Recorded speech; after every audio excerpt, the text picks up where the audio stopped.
నమస్కారం. ఈ రోజు సుఖీభవలో పీఆర్పీ థెరపీతో ప్రయోజనాలెన్నో, బేరియాట్రిక్ సర్జరీతో మధుమేహానికి చెక్, వడదెబ్బను ఎలా కాచుకోవాలి, మైగ్రెయిన్తో బాధపడుతున్నారా? ఇంకా హెల్త్ టిప్. మనకు ప్రాణాధారమైన రక్తం కొన్ని రకాల జబ్బుల్ని నయం చేయటంలోనూ సంజీవినిగా ఉపకరిస్తోంది. ఇందుకు చక్కటి ఉదాహరణ PRP therapy. Platelet rich plasma థెరపీగా పిలిచే ఈ విధానంలో మన రక్తంలోని ప్లేట్లెట్లు మూల కణాలే జబ్బుల్ని నయం చేయటంలో తోడ్పడతాయని చెబుతారు నిపుణులు. ముఖ్యంగా జుట్టు రాలటాన్ని అరికట్టడంలో, దీర్ఘకాలిక నొప్పుల్ని నయం చేయటంలో, మోకాళ్ళ నొప్పుల్ని తగ్గించటంలో, ఇలా ఎన్నో రకాల సమస్యలకు పీఆర్పీ థెరపీ అనేది ఒక చక్కటి పరిష్కారంగా ఉంటుంది. పీఆర్పీ థెరపీ గురించిన పూర్తి సమాచారాన్ని ఇప్పుడు తెలుసుకుందాం.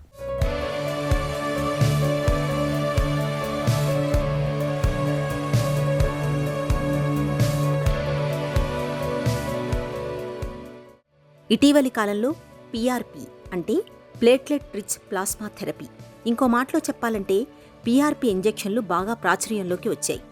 ముఖ్యంగా ముఖవర్చస్సును పెంచే విషయంలో ఈ పీఆర్పీ థెరపీ మాట ఎక్కువగా వినిపిస్తోంది. నిజానికి ఈ పీఆర్పీ ఇంజెక్షన్ల వాడకం అనేది 1987లోనే ఓపెన్ హార్ట్ సర్జరీ తరువాత ఈ కోతలు త్వరగా మానడానికి కాను ఇంజెక్షన్ల రూపంలో ఇవ్వడం మొదలుపెట్టారు. సహజంగా మన రక్తంలో ఎర్ర రక్త కణాలు, తెల్ల రక్త కణాలు, ప్లేట్లెట్స్ అని ఉంటాయి. ఈ ప్లేట్లెట్స్కున్న గుణం ఏమంటే ఎక్కడైనా శరీరంలో ఏదైనా గాయమైతే అక్కడ వెంటనే కొన్ని రకాల గ్రోత్ ఫ్యాక్టర్స్ని విడుదల చేసి ఆ గాయం త్వరగా మానేలా చేస్తాయి. ప్లేట్లెట్లలో ఈ గుణాన్ని గమనించి వీటిని మెల్లగా రకరకాలుగా వాడడం ప్రారంభించారు. ప్లేట్లెట్ రిచ్ ప్లాస్మా, దాన్ని మనం ఇన్ షార్ట్ ఏంటంటే పీఆర్పీ అంటాం అన్నమాట. ప్లేట్లెట్లు ప్లాస్మాని ఏం చేస్తామంటే మేము ఎక్స్ట్రాక్ట్ చేసి చాలా చోట్ల ఇస్తాం అనమాట. మెయిన్గా ఎక్కువగా వాడేది రికన్స్ట్రక్టివ్ ఆర్ రీజనరేటివ్ పర్పస్కి ఎక్కువగా వాడుతూ ఉండేవాళ్ళం ఇప్పటిదాకా అనమాట. రీజనరేటివ్ అంటే ఫర్ ఎగ్జాంపుల్ కాలిన గాయాలకు కానీ, లేదంటే ఎక్కడన్నా డయాబెటిక్ పుండ్లకు కానీ, వీటికి ఏం చేస్తామంటే ఆ బ్లడ్ ఎక్కువ తీసి దాన్ని బట్టి ఆ కాన్సన్ట్రేట్ని అక్కడ పీఆర్పీని అక్కడ ఇచ్చేవాళ్ళం అనమాట. Of late maybe a decade are 2 నుంచి ఏమవుతుందంటే ఈ పీఆర్పీ వాడకం అనేది ఈ ఈస్థెటిక్ పర్పసెస్కి బాగా పెరిగిందండి. సో ఈస్థెటిక్ పర్పస్ వాడుతున్నప్పుడు ఏమేంటి ఎక్కువగా అంటే మెయిన్గా 2 థింగ్స్ ఇక్కడ, హెయిర్ లాస్ ఒకటి, దెన్ హెయిర్ ఇంప్రూవ్మెంట్ ఒకటి, స్కిన్ ఇంప్రూవ్మెంట్ కోసం అన్నమాట. ఈ 2 ఏరియాల్లో బాగా పెనిట్రేట్ అయింది పీఆర్పీ. ఈ 2 కాకుండా ఇంకా అదర్ ఏరియాస్ చిన్నవి ఉంటాయి. For example acne scars improve అవడం కోసం. ఫర్ ఎగ్జాంపుల్ కొంతమందికి మొటాలు వచ్చి నాకు ఏమవుతాయంటే ఎదురు గెలటం వల్ల కానీ, లేదంటే బాగా ఇన్ఫెక్షన్ రావడం వల్ల కానీ ఏంటంటే చిల్లులు పడిపోతూ ఉంటాయి స్కిన్ మీద. అటువంటి వాళ్ళకు కూడా ఏంటంటే ఆ ఏరియాలో కొద్దిగా కొంతవరకు ఇస్తే, ఆ గుంట దగ్గర ఇస్తే ఆ గుంట కింద ఉండే కొల్లాజన్ని కొంతవరకు ఇంప్రూవ్ చేస్తాయి అన్నమాట. చేసి దాన్ని కొంచెం స్ట్రెంగ్త్ పెరిగి దాన్ని కంట్రాక్ట్ చేయడం కానీ, దాన్ని రీజనరేట్ చేసి కొంచెం వేయటం వల్ల ఏమవుతుందంటే ఆ కింద ఉన్న గుంట ఈ మాత్రం గుంట ఉంటే కొంచెం పైకి లిఫ్ట్ అయినట్టు కనపడుతుంది అనమాట. అదేవిధంగా స్కిన్ యొక్క స్మాల్ రింకిల్స్ ఉంటాయి కొంతమందికి, అటువంటి వాళ్ళకి కూడా ఇస్తే ఏమవుతుందంటే దాని కింద ఉండే కొల్లాజన్ స్ట్రెంగ్తన్ అయ్యి ఆర్ బల్క్ పెరిగేటప్పటికి ఆ హైడ్రేషన్ పెరుగుతుందన్నమాట. అప్పుడు స్కిన్ కొంచెం వాల్యూమ్ పెరిగి ఆ ఫైన్ రింకిల్స్ కూడా తగ్గుతాయి అన్నమాట. మూడోది హెయిర్ దగ్గర ఆ జోన్లో ఇస్తే ఏంటంటే స్కాల్ప్లో అంటే తలలో హెయిర్ రూట్స్ దగ్గర ఇస్తే ఏమవుతుందంటే ఆ రూట్స్ని, ఆ డయింగ్ రూట్స్ కానీ, లేదంటే వీక్గా ఉన్న రూట్స్ని కానీ, లేదంటే నార్మల్ రూట్స్ని కూడా ఏం చేస్తాయంటే they try to improve more అనమాట. అంటే జస్ట్ లైక్ చెప్పాలంటే మనకు ఓ మొక్కకి ఎరువు వేసినట్టు కానీ ప్లేట్లెట్స్లో ఉండే గ్రోత్ ఫ్యాక్టర్స్ ఉంటాయి. ఈ ప్లేట్లెట్స్ ఏమవుతాయంటే కొన్ని ఇచ్చిన చోట ప్లేట్లెట్గా ఉండదన్నమాట, కొంచెం డిగ్రేడ్ అవుతాయి. డిగ్రేడ్ అయినాక దాంట్లోంచి సో మెనీ ఫ్యాక్టర్స్ ఉన్నాయంటే గ్రోత్ ఫ్యాక్టర్స్ అని, ప్లేట్లెట్ ఫ్యాక్టర్స్ అని రకరకాలుగా అనమాట. వీటిలో కొన్ని ఫ్యాక్టర్స్ ఏంటంటే ఆ రూట్స్ మీద పనిచేసి, ఈ హెయిర్ యొక్క రూట్స్ మీద, ఆ బల్బ్ మీద పనిచేసి దాన్ని ఇంప్రూవ్మెంట్ కోసం ఆ రీజనరేట్ చేయడానికి ఉపయోగపడతాయి అన్నమాట. అదే ప్రిన్సిపల్ని ఇక్కడ ఈస్థెటిక్గా హెయిర్ లాస్కి కానీ, స్కిన్కి కానీ వాడుతున్నాం అన్నమాట. పీఆర్పీ థెరపీని ప్రస్తుతం చాలా రకాలుగానే ఉపయోగిస్తున్నారు. ముఖ్యంగా క్రీడల్లో సంభవించే ప్రమాదాలను త్వరగా నయం చేయడానికి ఈ ఇంజెక్షన్లను వాడుతుంటారు. అలాగే కండరాలు, ఎముకల సమస్యల్లో కూడా వీటిని వాడతారు. ఇంకా ప్లాస్టిక్ సర్జరీలో కూడా ప్రధానంగా ఈ థెరపీని వాడుతుంటారు. ముఖంపై ఏవైనా గాయాలైనా, ముడతల్లాంటివి ఉన్నా, అలాగే ముఖవర్చస్సును పెంచడానికి ఈ ఇంజెక్షన్లను ఇటీవలి కాలంలో విరివిగా వాడుతున్నారు. తాజాగా తలపై జుట్టు రాలిపై పల్చబడ్డప్పుడు, బట్టతల తొలిదశలో ఉన్నప్పుడు కూడా ఈ పీఆర్పీ ఇంజెక్షన్లను వాడడం ద్వారా జుట్టును పెంచే అవకాశం ఉందని, ఉన్న జుట్టు రాలిపోకుండా జాగ్రత్త పడే అవకాశం ఉందని డాక్టర్లు చెబుతారు. నార్మల్గా ఎవరికైనా కొంచెం బ్లడ్ తీసి బయట కాసే వితిన్ మినిట్స్ అలా పెట్టేసి బయట ఉంచితే ఏమవుతుందంటే క్లాట్ అయిపోతుంది, ఎందుకు పనికి రాకుండా పోతుంది అనమాట. Because of the clotting factors అనమాట. It's a natural sealing mechanisms అనమాట. దాన్ని ఆపటం కోసం ఒక ఏసీడీ, యాసిడ్ సిట్రేట్ డెక్స్ట్రోజ్ అనేవి కలుపుతాం అనమాట. ప్రతి 10 mlకి ఒక 1 ml కలుపుతాం అనమాట. అలాగే యూజువల్గా ఒక 20 ml బ్లడ్ డ్రా చేస్తాం.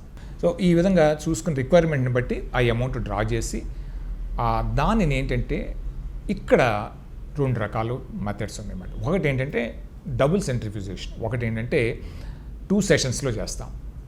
బ్లడ్లో తీసుకుని ఒక టెస్ట్ ట్యూబ్లో తీసుకుని ఒక 20 mlని ఆర్ 2 టెస్ట్ ట్యూబ్స్లో 10 ml అలా తీసుకుని సెంట్రిఫ్యూజ్లో ఆపోజిట్ సైడ్ పెట్టి బ్యాలెన్సింగ్ కోసం అనమాట. ఎక్కువ స్పీడ్ పెట్టుకోకుండా around 2000 RPM rotations per minute చొప్పున ఒక 15 minutes అన్న పెడతాం అనమాట. దీనికి పెట్టినాక ఏం చేస్తామంటే ఆ రెండిట్లోంచి పైన ఫ్లూయిడ్ తీసుకుంటాం అనమాట. ఆర్బీసీ మన కిందది వేస్ట్, ఆ సూపర్ నెటెంట్ ఫ్లూయిడ్ తీసుకుంటాం. దాంట్లోనే ఈ ప్లేట్లెట్స్ ఉంటాయి అనమాట. దాంట్లో ప్లేట్లెట్స్ పూర్ ప్లాస్మా ఉంటుంది, రిచ్ ప్లాస్మా ఉంటుంది అనమాట, తక్కువ పూర్ ప్లాస్మా. సో ఈ విధంగా తీసుకుని దాన్ని మనం ఇస్తాం అనమాట. ఏదర్ హెయిర్కి అయితే ఎలా ఇవ్వాలి అంటే కనుక దానికి కూడా ఒక మెథడ్ ఉందండి. ప్రతి 1 square centimeterకి ఒక చోట ఇవ్వాలన్నమాట. అంటే 1 centimeter చొప్పున గ్యాప్ ఇచ్చుకుంటే వెళ్ళాలన్నమాట. సో మల్టిపుల్గా ఏరియాలు ఇచ్చుకోవాలి. అది ఒక్కటే మైనస్ పాయింట్. చిన్న కొన్ని ఇంజెక్షన్ పెయిన్ కొంతమంది భరించగలరు, కొంతమంది ఏంటంటే కొంచెం సెన్సిటివ్గా ఉంటారు, వాళ్ళకి నమ్మింగ్ ఏజెంట్స్ అక్కడ బాగా ఉపయోగపడతాయి అన్నమాట. సో ఇలాగా ఇచ్చినప్పుడు ఏమవుతుందంటే 5 mm డెప్త్లో ఇవ్వాలన్నమాట. మరీ పైన ఇవ్వకూడదు, మరీ అడుగుకి టూ మచ్కి వెళ్ళకూడదు అనమాట. ఆ కరెక్ట్ యాంగిల్లో కరెక్ట్ లెవెల్లో కూడా ఇవ్వాలన్నమాట.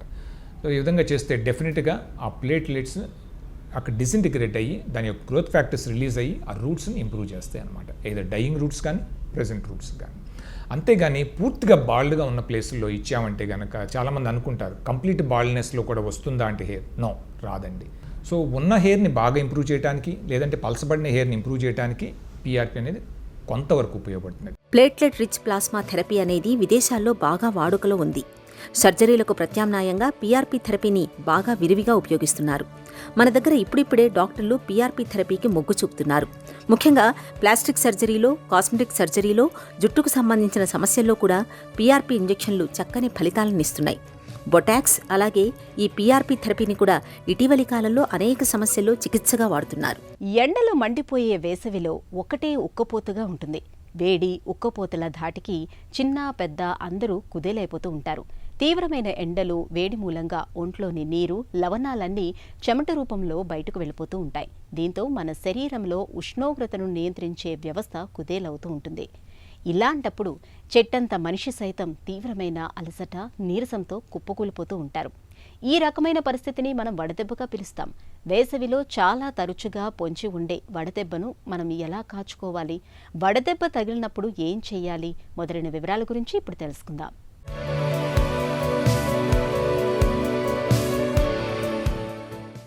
వడదెబ్బ వేసవి విసిరే పంజా ఇది.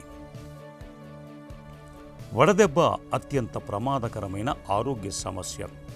వడదెబ్బను ఏమాత్రం నిర్లక్ష్యం చేసినా ప్రాణాలు క్షణాల్లో గాలిలో కలిసిపోతుంటాయి. సహజంగా ఎండల వేడిని తట్టుకునేందుకు మన శరీరం చెమట రూపంలో నీటిని బయటకు పంపి తనను తాను రక్షించుకుంటూ ఉంటుంది. కొన్ని సందర్భాల్లో ఈ ఎండల తీవ్రతను నియంత్రించే వ్యవస్థ మన శరీరంలో విఫలమైనప్పుడు మనిషి అపస్మారకంలోకి వెళ్ళటం, అసలు చెమటలు పట్టకపోవటం, తలపోటు, వాంతులు, తీవ్రమైన జ్వరం లాంటివి వచ్చి ప్రాణాపాయ స్థితిలోకి వెళ్లే ప్రమాదం ఉంది. వడదెబ్బ తగిలిన వారిలో శరీర ఉష్ణోగ్రత ఒక్కోసారి 105 డిగ్రీల దాకా వెళుతుంది. శ్వాసక్రియ వేగం పెరుగుతుంది. రక్తపోటు, పల్స్ రేటు బాగా పెరిగిపోతుంది. ఒక్కోసారి స్పృహ కూడా కోల్పోతుంటారు. ఈ స్థితిలో నిర్లక్ష్యం చేస్తే వడదెబ్బ ప్రాణాంతకమయ్యే అవకాశం కూడా ఉంది. వడదెబ్బ తగిలినప్పుడు ముందుగా ఆ వ్యక్తి ఒంటిపైన ఉన్న దుస్తులను తొలగించాలి. చల్లగా గాలి వచ్చే ప్రదేశంలో పడుకోబెట్టాలి. శరీర ఉష్ణోగ్రత ఎక్కువగా ఉన్నట్లయితే తగ్గించే ప్రయత్నం చేయాలి. తడిబట్ట లాంటిది కప్పటం వల్ల మంచి ఫలితం ఉంటుంది. గ్లూకోజ్ నీళ్లను లేదా కొబ్బరి బోండా నీళ్లను తాగించటం మంచిది. పరిస్థితి మరీ ప్రమాదకరంగా ఉన్నప్పుడు వెంటనే ఆసుపత్రికి తీసుకెళ్లాలి. అవసరాన్ని బట్టి ఫ్లూయిడ్స్ ఎక్కించాలి. వడదెబ్బను నివారించుకునేందుకు వేసవి సీజన్లో కాటన్ దుస్తులు ధరించటం మేలు. పసుపు, తెలుపు రంగు దుస్తులు ధరిస్తే మరీ మంచిది. నీళ్లను, ద్రవాహారాలను ఎక్కువగా తీసుకోవాలి. బయటకు వెళ్లాల్సి వచ్చినప్పుడు తప్పనిసరిగా గొడుగును వాడుకోవాలి. వేసవిలో దూరపు ప్రయాణాలు చేయకపోవటం ఉత్తమం. నిద్ర చాలనప్పుడు, పని ఒత్తిడి ఎక్కువైనప్పుడు తలనొప్పిగా అనిపించడం మామూలే. ఇలాంటప్పుడు ఒక కప్పు కాఫీ లేదా టీ తాగితే వెంటనే తలనొప్పి తగ్గిపోతుంది. అయితే తలనొప్పిలోనే మైగ్రేన్ అనే మహా తలనొప్పి ఒకటి ఉంది. తలలో నరాలు చిట్లిపోతున్నాయా, తలపై ఎవరైనా సుత్తులతో బాదుతున్నారా అన్నంతగా వేధిస్తుంది. మరీ ముఖ్యంగా మైగ్రేన్ అనేది మహిళల్లో ఎక్కువగా కనిపిస్తుంది. మైగ్రేన్ బాధల్ని తట్టుకోలేక చాలామంది ఆత్మహత్య ఆలోచనలు సైతం చేస్తూ ఉంటారు. నిత్య జీవితాన్ని దుర్భరంగా మార్చే మైగ్రేన్ గురించిన పూర్తి వివరాల్ని డాక్టర్ని అడిగి ఇప్పుడు తెలుసుకుందాం.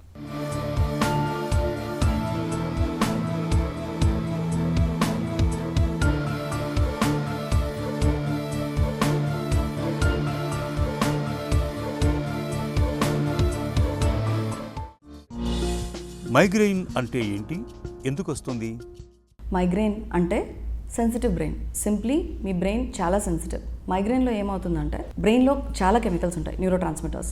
ఈ కెమికల్స్ కొన్ని ఎక్కువ అవ్వడం, కొన్ని తక్కువ అవ్వడం వల్ల మీకు మైగ్రెయిన్ వస్తుంది.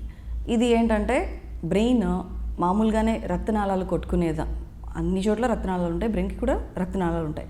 రక్తనాళాలు పల్సటైల్గా ఉంటాయి. సో ఆ పల్సటైలిటీని పెయిన్గా పర్సీవ్ చేస్తుంది మైగ్రేనస్ బ్రెయిన్. అంటే పల్సటైలిటీ మామూలుగా జరిగే ఈ బ్లడ్ వెజల్ కుంచుకుపోవడం, వ్యాకోచించడం అనేది ఇలా నడుస్తూనే ఉంటుంది. With every heart beat, heart కొట్టుకుంటున్న కొద్దీ బ్లడ్ వెజల్ కూడా పల్సేట్ అవుతూ ఉంటుంది. అదే పల్సటైలిటీని పెయిన్గా, నొప్పిగా భావించడం మైగ్రేనస్ బ్రెయిన్ లక్షణం. మహిళల్లోనే మైగ్రెయిన్ ఎందుకు ఎక్కువ?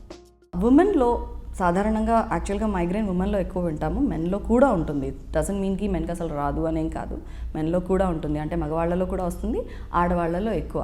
ఎందుకు ఆడవాళ్లలో ఎక్కువ అంటే ఇట్ ఈస్ హార్మోనల్. మైగ్రేన్కి హార్మోన్ చేంజెస్ వల్ల మైగ్రేన్ అటాక్స్ ట్రిగర్ అవుతాయి. ఎస్పెషల్లీ ఈస్ట్రోజన్ చాలా ఎక్కువ ఉన్న టైంలో, లేదంటే ఫ్లక్చువేట్ అవుతున్నప్పుడు, బాగా హై లెవెల్స్ నుంచి సడన్గా తగ్గుతోంది, నెల పొడుగుతా ఉమెన్లో ఈస్ట్రోజన్, ప్రొజెస్ట్రాన్ మారుతూనే ఉంటాయి.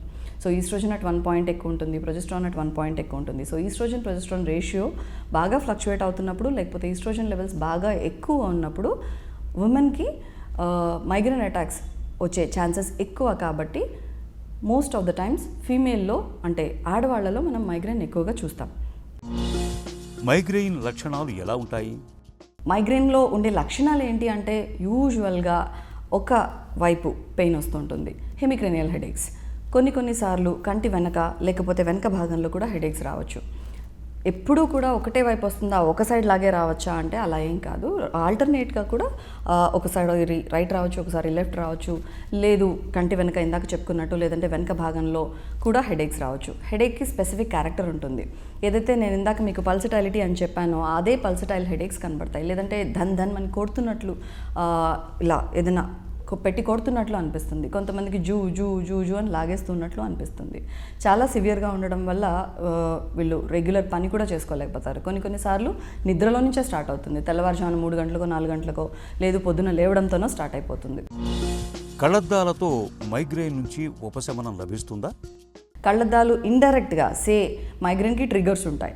నాకు కంటి చూపు సరిగా కనపడడం లేదు, దూరం కంటి చూపు సరిగా కనపడడం లేదు, నేను కాన్సన్ట్రేట్ చేయాల్సి వస్తుంది, ఎక్కువసేపు బోర్డ్ చూస్తున్నాను, లేకపోతే నా వర్కే అలాగా ఎక్కువసేపు స్క్రీన్స్ చూడాల్సి వస్తుంది. అలాంటప్పుడు ఏంటంటే కంటి చూపు సవ్యంగా లేదు. కాబట్టి అద్దాలతో కంటి చూపుని కరెక్ట్ చేయగలిగితే దానివల్ల ట్రిగర్ అవుతున్న మైగ్రేనస్ హెడేక్ని తగ్గించగలుగుతాం.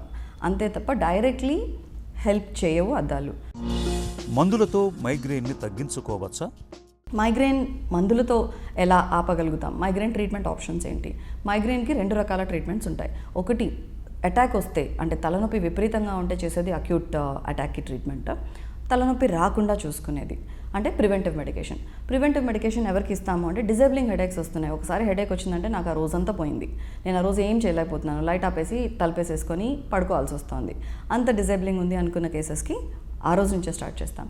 లేదు నెలకి 4 సార్లు హెడేక్స్ వస్తున్నాయి, లేదు కంటిన్యూస్ హెడేక్స్ 2 సార్లు వస్తున్నాయి, బట్ దో నాన్ డిజేబులింగ్, ఇలాంటి కేసెస్ అందరిలోని ప్రివెంటివ్ స్ట్రాటజీగా తీసుకుంటాం. ఎందుకు అంటే అట్ 1 పాయింట్ మైగ్రేన్కి మీరు తలనొప్పి మాత్రలనో లేకపోతే ట్రిప్టాన్స్ అనో అవి వాడి at 1 point medication over use headache వస్తుంది. అంటే మందులు వేసుకోవడం వల్ల తలనొప్పికి నొప్పి మాత్రలు వేసుకుంటున్నారు, లేకపోతే ట్రిప్టాన్స్ వేసుకుంటున్నారు, లేకపోతే మైగ్రేన్కి మేము వాడే అక్యూట్ అటాక్లో వాడే మందులు రెగ్యులర్గా వేసుకుంటున్నారు. అంటే వీటన్నింటితోని మైగ్రేన్కి ఓవర్ యూస్ హెడేక్స్ కూడా వస్తాయి. అంటే మందులు వాడడం వల్ల హెడేక్స్ రావడం. So medication over use headache అంటే చాలా కష్టం ట్రీట్మెంట్, దానికంటే మైగ్రేన్ ట్రీట్మెంటే ఈజీ. సో మైగ్రేన్కి ఈ మందులు వాడకాన్ని తగ్గించడానికి ప్రివెంటివ్ స్ట్రాటజీస్ తీసుకుంటాం.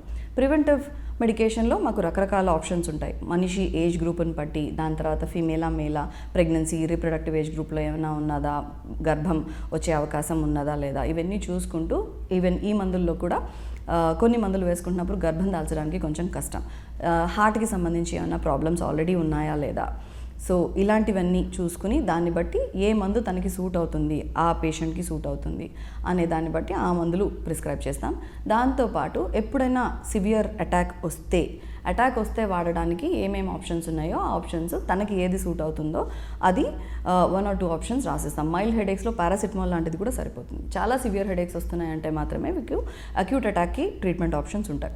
అండ్ ఒకసారి మైగ్రేన్కి ప్రివెంటివ్ మెడికేషన్ స్టార్ట్ చేశాము అంటే మీకు అటాక్ ఫ్రీక్వెన్సీ అంటే తరచుగా వచ్చేది ఎప్పుడో ఒకసారి వస్తుంది.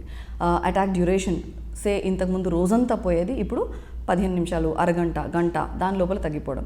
చిన్న చిన్న మందులతోనే అంటే పెయిన్ కిల్లర్స్ దాకా పోకుండా, మైగ్రేన్ స్పెసిఫిక్ మెడికేషన్స్కి పోకుండా జస్ట్ పారాసిటమాల్తోనే 15 నిమిషాల్లో తగ్గిపోయేట్లు. అంటే సివియారిటీ తగ్గిపోతుంది, డ్యూరేషన్ తగ్గిపోతుంది, తరచుగా వచ్చేది కూడా తగ్గిపోతుంది. సో టార్గెట్స్ ప్రివెంటివ్ స్ట్రాటజీ వల్ల ఇవన్నీ ఉపయోగాలు ఉంటాయి కాబట్టి మెడికేషన్ ఓవర్ యూజ్ని తగ్గించగలం కాబట్టి. అండ్ ఈ పెయిన్ కిల్లర్స్కి, రకరకాల మందులకి సైడ్ ఎఫెక్ట్స్ ఎటు ఉంటాయి. సో ఆ సైడ్ ఎఫెక్ట్ ప్రొఫైల్ అంతా ఇబ్బందికరమైన సైడ్ ఎఫెక్ట్ ప్రొఫైల్ కాబట్టి అవి కూడా లేకుండా ఆపగలుగుతాం. So preventive medication on one hand and acute attack treatment on the other hand. మైగ్రేన్ను నివారించుకునే అవకాశం ఉందా?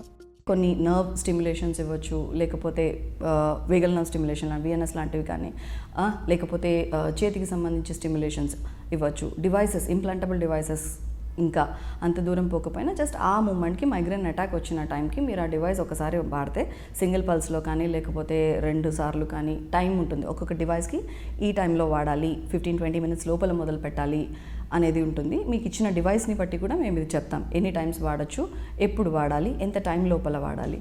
ఈ కొత్త డివైసెస్ వల్ల కూడా మీకు సివియర్ అటాక్స్ వస్తున్నాయి అంటే మెడికేషన్ కుదరకపోతే, పని చేయకపోతే వాడుకోవచ్చు. ఇది కాకుండా నేను రోజు రెగ్యులర్గా మందులు వేసుకోలేకపోతున్నాను, లేదు మామూలుగా రెగ్యులర్గా మేము వాడే మందులు మైగ్రేన్కి పనిచేయట్లేదు అంటే ఇంజెక్టబుల్స్ కూడా వచ్చాయి. ఇంజెక్టబుల్ మేము ఇప్పుడు నెలకి ఒకసారి ఇంజెక్షన్ ఇవ్వగలుగుతాం. దట్ రిపీట్ అవసరాన్ని బట్టి రిపీట్ చేస్తాం. ట్వైస్ యూజువల్గా 2 అంటే ఈ మంత్కి ఇచ్చాము, నెక్స్ట్ మంత్కి ఇచ్చాము.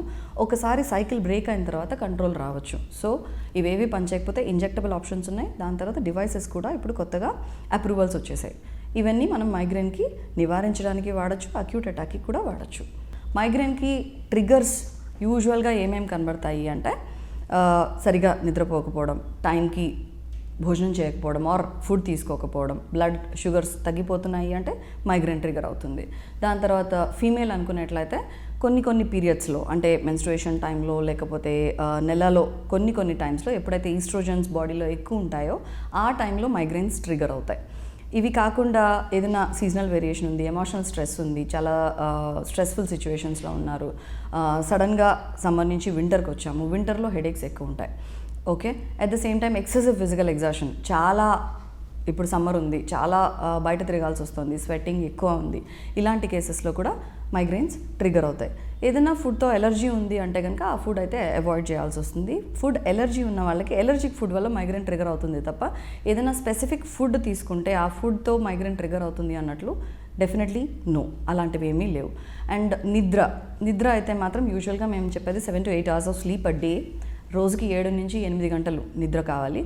అండ్ అట్లీస్ట్ ఒక 4 గంటలు కంటిన్యూస్ స్లీప్ ఉండాలి. నా జాబ్ వల్ల నాకు నిద్ర ఇంటరప్ట్ అవుతుంది, లేదు నాకు చాలా చిన్న పాప ఉంది తన వల్ల నిద్ర ఇంటరప్ట్ అవుతుంది అంటే మినిమం 4 hours కనుక మీరు కంటిన్యూస్ స్లీప్ మెయింటైన్ చేయగలిగి మల్టిపుల్ నాప్స్ మళ్ళీ ఒక 2-3 సార్లు రోజుకు పడుకోగలుగుతున్నారు, టోటల్ 7 to 8 hours తీసుకోగలుగుతున్నారు అంటే కూడా మైగ్రేన్ని మనం అవాయిడ్ చేసుకునే అవకాశం ఉంటుంది. మైగ్రేన్ మొదలైనప్పుడు అది తగ్గే వరకు చాలినంత విశ్రాంతి తీసుకోవాలి. చీకటి గదిలో ప్రశాంతంగా పడుకోవటం మేలు. వెలుతురు, శబ్దాలకు సాధ్యమైనంత దూరంగా ఉండాలి. మైగ్రేన్ బాధలు మరీ తీవ్రంగా ఉన్నప్పుడు డాక్టర్ని సంప్రదించి తగిన వైద్య సాయం తీసుకోవాలి. ఇక ఈరోజు కార్యక్రమాన్ని ముగించే ముందు స్టార్ హాస్పిటల్ సమర్పించి ఒక చిన్న చిట్కా మీకోసం. వేసవి కాలంలో ఒళ్ళు నొప్పులు, తలనొప్పి, రక్తపోటు సమస్యలతో బాధపడే వాళ్ళు ఉదయం లేవగానే అల్లం మరిగించిన నీళ్లను తాగటాన్ని అలవాటు చేసుకోండి. మంచి ఉపశమనంగా ఉంటుంది.